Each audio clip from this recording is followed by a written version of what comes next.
이 본문의 말씀은 우리들에게 항상 깊은 감동을 줍니다. 우리에게 깊은 감동을 주는 것은 이 마리아의 모습 때문입니다. 마리아는 우리가 잘 알고 있듯이 유명한 사람 아니었습니다. 돈 많은 사람도 아니었습니다. 상류층 여인도 아니었습니다. 마리아는 매우 낮은 계층의 사람이었습니다. 거기에다가 어릴 때부터 부모님을 여의고 삼남매만 모여 사는 가난하고도 결손 가정 출신이었습니다. 이 가정은 어려움도 많이 겪었습니다. 이 가정에서 기둥과 같은 역할을 했던 사람이 나사로였는데 마리아의 오빠였습니다. 그런데 나사로가 젊은 나이에 갑자기 병이 들어 죽었습니다. 우리가 지난주에 살펴본 내용입니다.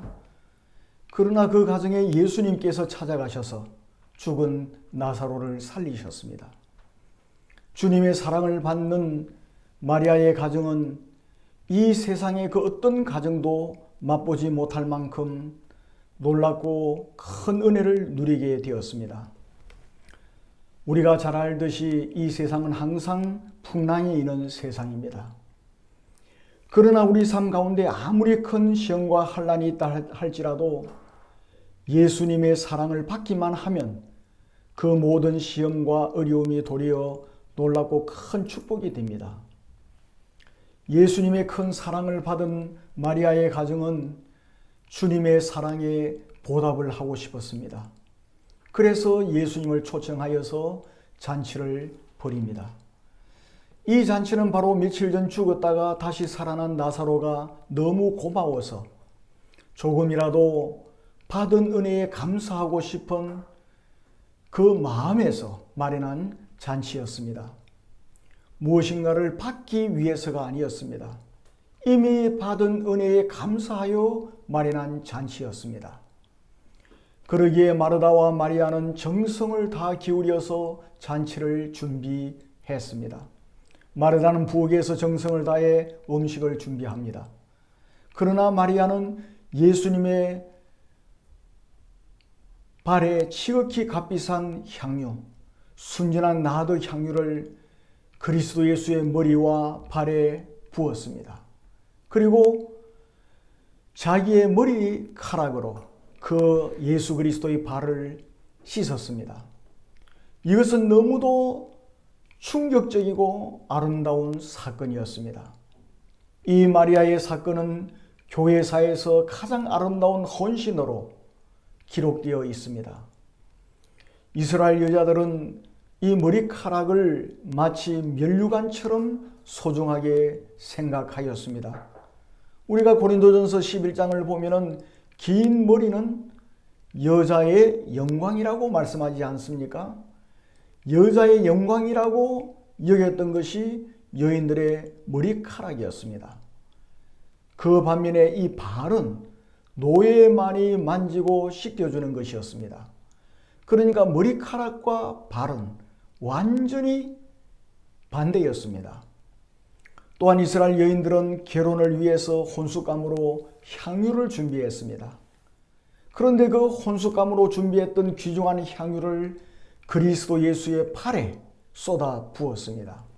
성경에서는 그 향유 가격을 얼마라고 말씀하고 있습니까? 300데나리온이라 그렇게 말합니다. 우리가 잘 알고 있지 않습니까? 300데나리온의 향유는 노동자들이 한 푼도 쓰지 않고 300일 동안을 모아야 살 수 있었던 금액입니다. 하루 일당을 요즘에 보통 10만 원 그렇게 하더라고요. 그 집을 지을 때 집 날라다 주는 사람도 돈이 상당히 많더라고요. 그것도. 그리고 이제 문짝을 단다든지 미장을 한다든지 그런 사람은 하루 일당이 30만 원이 넘었습니다. 제가 얼마 전에 건축하시는 분과 이야기를 하면서 물어보니까 그렇게 대답을 하였습니다. 하루 일당을 10만 원으로 계산한다면 3천만 원이나 되는 향유입니다. 이것을 전부 쏟아 부었습니다. 그토록 가난한 가정에서 살고 있는 마리아가 혼숙감으로 준비한 값비싼 향유를 그리스도 예수의 발에 쏟아 붓습니다. 그리고는 자기의 생명과도 같은 머리털로 예수 그리스도의 발을 씻깁니다. 이것은 존경에 대한 최고의 표현입니다. 그와 동시에 뭡니까? 사랑의 고백입니다. 예수님은 마리아의 이 마음을 귀하게 보시고 소중하게 대접을 받으셨습니다. 만일 향유만 붓고 머리카락으로 발을 씻기는 일이 없었다면 그 일은 그렇게 대단한 사건이 못 되었을 것입니다. 그러나 머리털로 발을 씻긴다는 것은 돈의 문제가 아닙니다.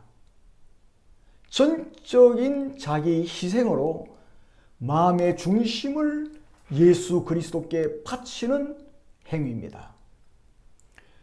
그런데 마리아가 어떻게 이러한 가장 행복한, 가장 축복된 행동을 할 수가 있었겠습니까? 그것은 가장 중요한 한 가지가 있습니다. 그게 뭐겠습니까? 주님의 사랑을 깨달았기 때문입니다. 주님의 사랑을 깨달았기 때문에 이러한 복된 행동을 할 수가 있었던 것입니다. 사랑을 받을 자격이 전혀 없음에도 불구하고 우리 예수 그리스도께서 이처럼 사랑해 주셨습니다. 주님의 그 놀라운 사랑을 마리아는 깨달았기 때문에 이러한 사랑의 고백을 하고 이러한 헌신을 하고 있는 것입니다. 어디 예수 그리스도의 사랑을 받은 사람이 마리아 한 사람뿐이었습니까? 얼마나 많은 사람들이 예수 그리스도로부터 분에 넘치는 사랑을 받았지 않습니까? 사실은 저와 여러분도 마찬가지입니다. 이 세상 모든 인류가 예수 그리스도의 사랑을 받았습니다. 지난주에는 우리나라에 추석이 있었습니다마는 만일에 복음이 우리나라에 들어오지 아니하고 모슬렘이 우리나라에 들어왔다고 하면 여인들의 운명이 어떻게 되었겠습니까? 여러분 그러한 것을 깊이 생각해 보아야 합니다. 모든 인류, 우리가 특별히 예수 그리스도의 사랑을 많이 받았습니다. 그러나 그 사랑을 깨닫지 못한 채 세월만 허비하는 일들이 얼마나 많이 있습니까? 우리가 베드로를 한번 생각해 보십시다. 베드로는 예수님의 사랑 참 많이 받았습니다. 그런데 그 사랑을 깊이 깨닫지를 못했던 것 같습니다. 누가복음 7장을 보면 베드로는 향유를 붓는 마리아를 이해할 수 없다는 생각을 한 것 같습니다. 그 생각을 하시는 주님께서 누가복음 7장 40절에서 시몬아 내가 네게 할 말이 있다라고 말씀하셨습니다. 그리고서 46절을 보면은 너는 내 머리에 감람유도 붓지 아니하였으되 그는 향유를 내 발에 부었느니라 라고 하시면서 베드로를 꾸짖습니다. 우리 예수 그리스도께서 말씀하신 감람유는 요즘 쉽게 말하자면 식용유와 같다고 할 수가 있습니다. 사랑을 사랑으로 깨닫지 못할 때 식용유도 아깝게 여기는 것입니다. 그래서 식용유도 붓지를 못해요. 그러나 많은 사람들과는 달리 마리아는 예수 그리스도의 사랑을 깨달았습니다. 마리아는 예수님의 그 사랑에 깊이 감사하였습니다. 가난하고 결손 가정이며 보잘것없는 가문 출신인 나를 이처럼 사랑해 주시는 주님의 사랑에 너무 감사했습니다. 주님의 사랑을 깨닫고 감사하니 더욱더 주님의 사랑을 받는 사람이 되었습니다. 은혜 위에 은혜가 넘친 그러한 복된 여인이 되었습니다. 차고 넘치는 은혜를 받았던 여인이 바로 누구였습니까? 이 마리아였습니다. 여러분, 사랑에는 희생이 너무도 자연스럽게 따릅니다. 하나님이 우리를 이처럼 사랑하셨기에 독생성자 그리스도 예수를 보내셨습니다. 손익 계산만 따진다면 낭비하는 일입니다. 허비하는 일이에요. 죄로 인해 당연히 멸망당하는 인간들입니다. 자기가 받을 죄값을 당연히 받는 것뿐입니다. 그런데 창조주 하나님께서는 귀한 독생자를 우리를 위해 보내주셨습니다. 하나님의 그 사랑으로 인하여 독생자를 희생시키셨습니다. 낭비요, 허비라고 볼 수밖에 없는 일을 하나님께서 왜 하셨습니까? 하나님께서 우리를 사랑하셨기 때문입니다. 하나님께서 우리를 사랑하시니 독생자까지도 아끼지 아니하시고 이 땅에 보내셨습니다. 이 땅에 오신 우리 예수님께서도 우리를 사랑하셨습니다. 우리를 사랑하시니 우리를 위해서 생명을 주셨습니다. 사랑을 제거하고 계산적으로만 따진다면 낭비라고 볼 수밖에 없는 사건이지 않습니까? 그러나 창조주이신 성자 하나님께서 우리를 사랑하셨습니다. 우리를 사랑하셨기에 하나님의 그 귀한 생명을 우리를 위하여 낭비하셨습니다. 이 사랑이라고 하는 것은 논리적으로나 합리적으로 계산할 문제가 아니기 때문입니다.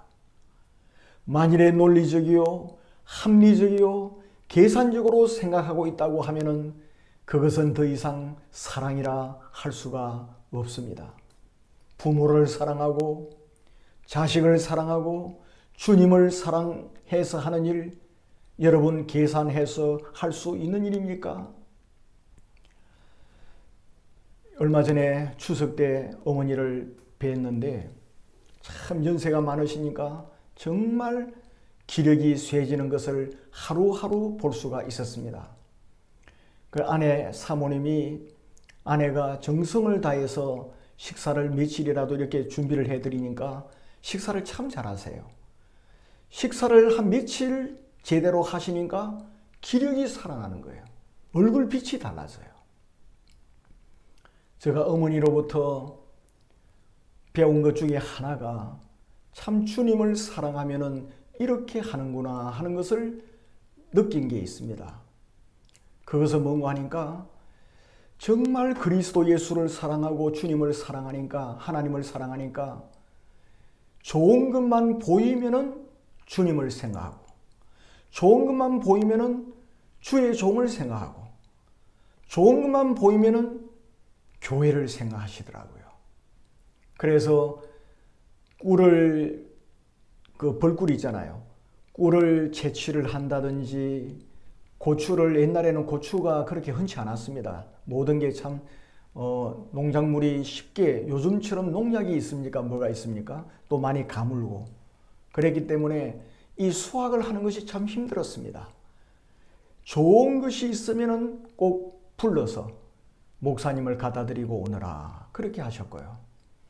그리고 추수를 할 때 되면은 그 자리에서 11조를 딱 계산해 가지고 가마니를 분리를 하는 것을 보았습니다.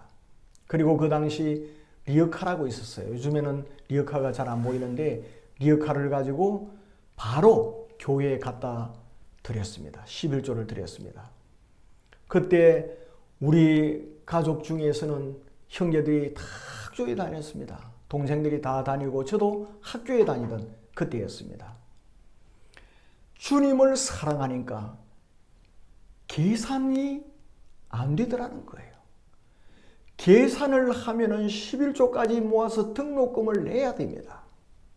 그러나 주님을 사랑하고 주님을 의지하니까 계산이 되지 않아요. 그냥 무조건 하나님의 것은 하나님께 드리는 그러한 모습을 보았습니다. 우리가 이 마리아를 통해서도 그러한 모습을 볼 수 있지 않습니까? 예수님의 사랑을 깨닫고 예수님을 사랑하였습니다. 그러했기에 마리아는 자기가 준비한 향유가 너무 초라하게 느껴졌습니다. 그러나 사랑을 알지 못한 사람들에게는 그것이 너무도 비싸게 보였습니다. 다른 사람들이 볼 때는 한없이 아까웠지만 마리아에게는 주님으로부터 받는 사랑에 비하면 죄송할 뿐이었습니다. 그래서 어떻게 합니까? 그 값비싼 향유를 예수 그리스도의 발에다 붓고 생명나도 같은 자기의 머리카락으로 그리스도 예수의 발을 닦았습니다. 우리가 신앙생활하는 것도 마찬가지입니다. 사랑을 깨달은 사람이 주님을 섬기는 것과 주님의 사랑을 모르는 사람이 신앙생활하는 것은 다릅니다. 사랑을 모르는 사람은 모든 것이 지나치다고 생각해요. 그래서 다른 사람이 기도를 해도 왜 저 사람은 강신자같이 저렇게 소리를 내서 기도하느냐라고 생각합니다. 기도하고 많이 하는 것이 지나쳐 보이는 것입니다. 그리고 주를 위해서 열심히 봉사하는 것을 보고서 너무 지나치다, 광신자 같다 그렇게 말합니다. 또 헌금을 하는 것을 보고 11조를 하는 것을 보고 선교를 위해서 헌신하는 것을 보고 교회에 왜 저렇게 갖다 바치냐 이렇게 생각합니다. 모든 것이 지나치다고 생각합니다.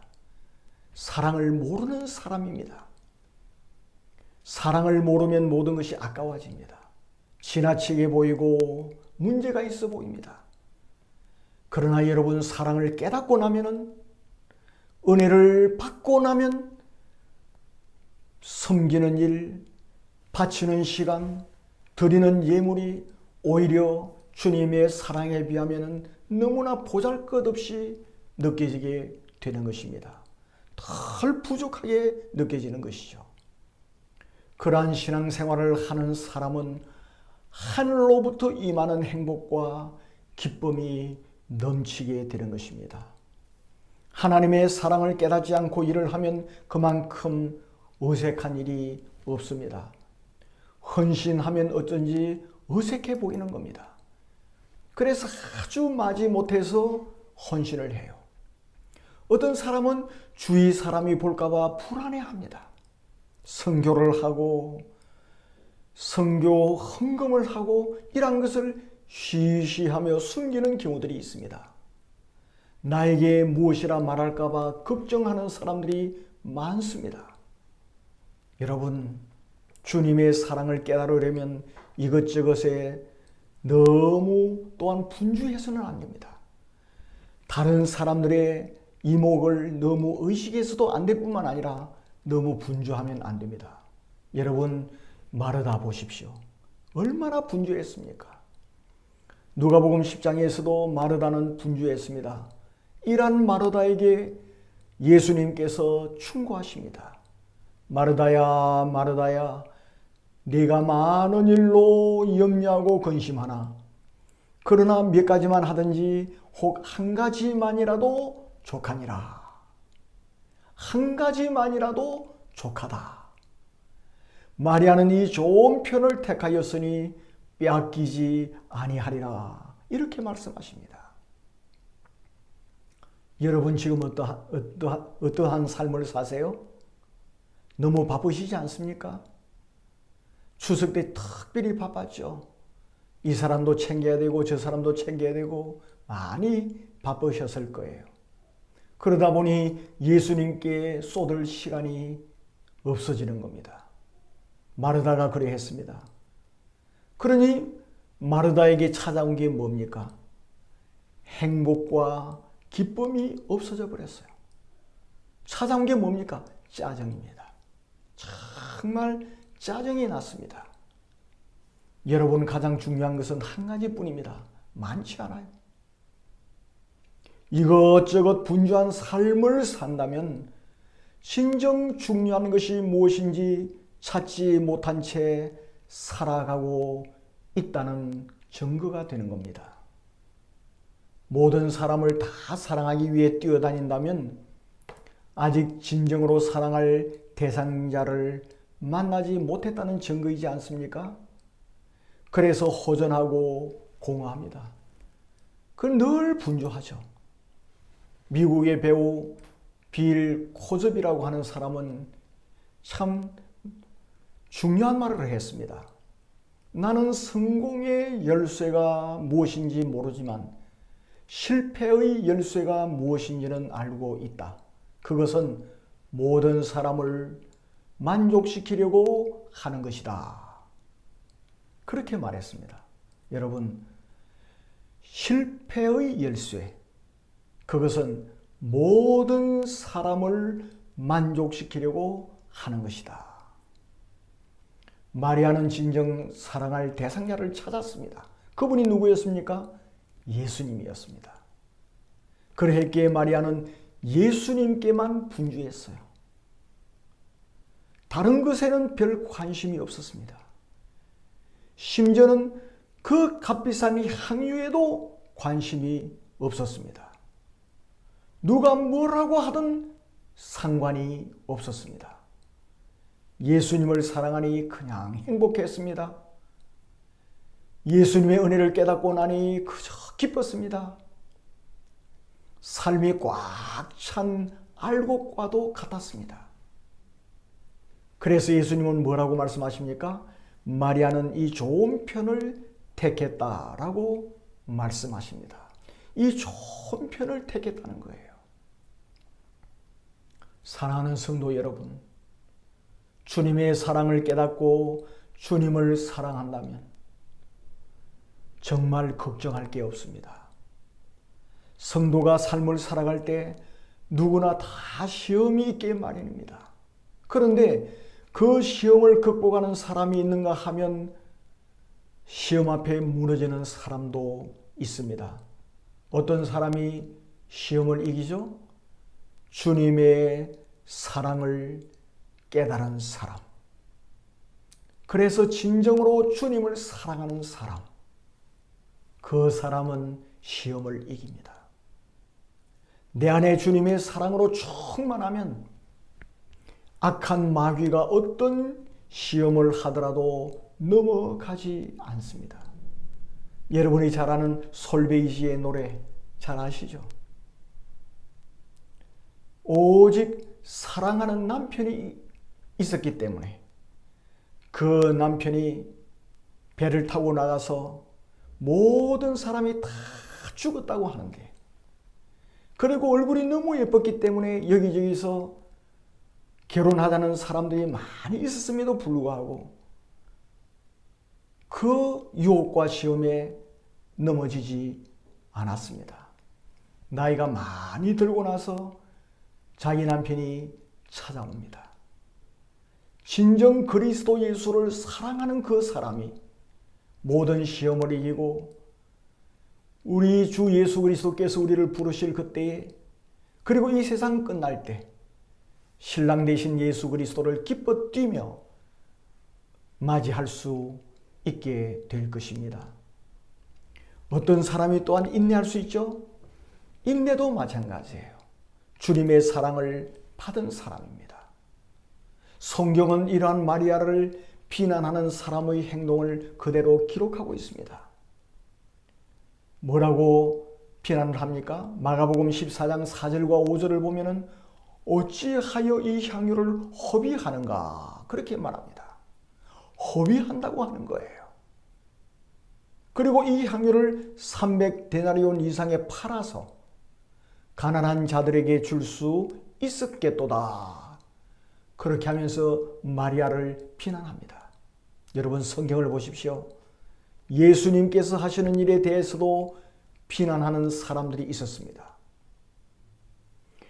그러므로 우리같이 허물 많은 사람들이 아무리 거룩한 일을 한다고 해도 비난하는 사람들이 있다는 것을 여러분 꼭 알아야 합니다.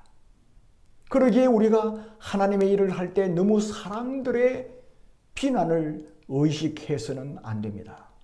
그러다가 주님을 위해서 아무 일도 못한 채 주님의 심판대 앞에 서게 될 것입니다. 그래서 사도 바울은 뭐라고 말합니까? 나를 판단하시는 이는 주시니라 하는 자세로 주의 일을 하였던 사람입니다. 사도 바울만큼 고생 많이 한 사람 없잖아요. 어디에서 교회를 세우고 좀 안정이 되려고 하면은 또 다른 데로 가서 교회를 세우고 전도를 하다가 죽도록 매맞고 고생합니다. 그러한 바울을 보고 비난하는 사람들이 있었고 조롱하는 사람들이 있었습니다. 그때 사도 바울은 뭐라고 말합니까? 나를 판단하시는 이는 주님이다 라고 말을 하였습니다. 우리도 마찬가지예요. 후회하지 않으려면 바울처럼 살아야 합니다. 하나님의 가치관과 세상 사람들의 가치관이 다릅니다. 우리는 하나님께서 원하시는 그러한 삶을 살아나가도록 애쓰고 힘써야 됩니다. 갈등이 있고 고민이 생긴다 할지라도 우리는 기도하는 가운데 바울처럼 살아가는 그 사람이 성공한 사람이 될 것입니다. 또한 주님을 사랑함으로 헌신할 때 불꽃같이 헌신하는 우리가 되어야 됩니다. 하나님은 그러한 헌신을 받으십니다. 시편 104편 4절에서 하나님께서 불꽃으로 자기 사육자를 삼으시며 라고 말씀하지 않습니까? 하나님은 불덩어리처럼 주의 일을 하는 사람을 쓰시는 거예요. 마리아의 가슴에는 불꽃이 활활 타오르고 있었습니다. 우리는 헌신할 수 있는 기회를 많이 가지고 있는 게 아니에요. 요한복음을 보면 가룟 유다가 마리아를 비난하자 예수님께서 대신 대답을 해줍니다. 우리가 헌신하고 충성할 때 우리를 비난하는 사람이 있다고 하면 우리 주님께서 그 사람들에게 대답을 해주신다는 거예요. 뭐라고 말씀하십니까? 저를 가만두어 나의 장사할 날을 위하여 이를 두게 하라. 가난한 자들은 항상 너희와 함께 있거니와 나는 항상 너희 있지 아니하리라 하시니라. 7절 8절에서 말씀하시죠. 우리 예수님은 마리아의 이 행위가 너무도 중요한 일임을 선포하십니다. 마리아의 이 헌신은 단순한 사건이 아니라고 말씀하세요. 전 인류 역사에 단 한 번 있었던 그리스도 예수의 십자가 사건을 위한 준비라고 말씀하고 있는 거예요. 만약에 그때 이것저것 생각하며 따지며 이 사람 저 사람 의견 다 들었다면 마리아 어떻게 되었겠습니까? 마리아는 향유를 결코 그리스도 예수의 발에 붓지 못했을 것입니다. 만일 마리아가 그 향유를 예수님께 붓지 않았더라면 영원히 그러한 기회는 사라지고 말았을 것입니다. 온 우주적으로 단 한 번밖에 없는 그러한 기회였습니다. 마리아는 그 깊은 사실을 알지 못했습니다. 그러나 오직 예수 그리스도를 사랑하였기에 그리스도 예수의 사랑을 깨달았기에 그리스도 예수로부터 받은 은혜에 감격했기에 사람들을 개의치 않았습니다. 그래서 그대로 주님께 헌신하였습니다. 결국 그것이 예수 그리스도의 장례식을 준비하는 가장 복된 일이 되었던 것입니다. 사랑하는 성도 여러분, 저와 여러분도 마찬가지입니다. 오직 예수님을 사랑함으로 헌신할 기회를 놓치지 마시기 바랍니다. 생각하지 못했던 은혜가 임하게 될 것입니다. 제가 이번에 시골에 아내와 같이 있을 때 어머니는 새벽 기도 가는 시간에 일어나요.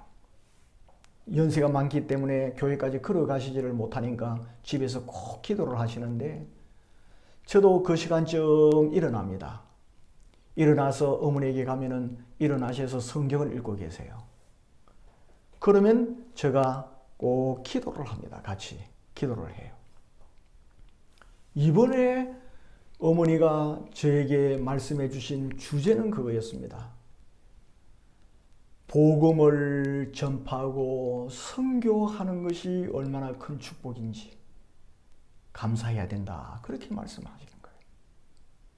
우리나라에는 복음 전하기가 참 힘들어지고 전도를 해도 안 듣는데 그 필리핀이라고 하는 곳에 가서 복음을 전하면은 사람들이 정말 좋아하는 것 같더라. 왜냐하면 어머니가 2번이나 필리핀 가셨거든요. 선교팀하고 같이 갔어요. 가셔서 전도도 하고 또 구제도 하고 그것을 직접 보셨거든요. 우리 한국에는 복음을 전해도 안 받아들이고 전도할 기회가 점점 없어지는데 전도를 하고 복음을 전하면은 그대로 고맙게 생각하고 받아들이는 그곳에 가서 고생이 되더라도 선교하는 그것 얼마나 큰 축복인지 모른다. 그런 말씀을 하셨습니다. 어떤 한 성도가 가슴 아픈 간증하는 것을 제가 보았습니다. 그분은 목소리가 참 좋은 주부였는데 너무 바쁜 거예요. 너무 바빠요. 교회 봉사할 때가 있어서 부탁을 하면은 정말 바쁜 사람이었기 때문에 늘 바쁘다고 하는 겁니다. 그런데 그 일을 하다가 일이 좀 줄어들었어요. 그래서 부탁을 하면은 이제 직장이나 사업의 일을 많이 하지 않으니까 다른 것으로 바쁘시더라고요. 수영도 하러 가야 되고 무슨 학원에도 가야 되고 중요한 시간에는 다 그곳에 가는 겁니다. 그래서 이리저리 그냥 바빠서 하지를 못했어요. 그러던 중에 갑자기 목이 안 좋아졌습니다. 병원에 가보니까 급히 수술을 해야 된다는 거예요. 그런데 수술을 하고 나니 그 과거의 목소리 없어져 버렸습니다. 목소리가 없어지고 난 이후에 후회합니다. 이럴 줄 알았더라면 그 아름다운 목소리를 주셨을 때 하나님을 마음껏 찬양으로 봉사할 걸. 후회해도 이미 늦었습니다. 아무 소용없습니다. 여러분, 우리가 이 마리아를 본받읍시다. 마리아는 주님의 사랑을 깨달았고 진심으로 주님을 사랑했기에 온갖 비난에도 아랑곳하지 않았습니다. 누가 뭐라고 해도 흔들리지 않았습니다. 사람들로 인해서 시험에 들지도 않았습니다. 굳굳하게 주님만 바라보고 주님께만 충성하고 주님만을 사랑하고 주님께 헌신하였습니다. 이러한 마리아에게 예수님께서 선언하십니다.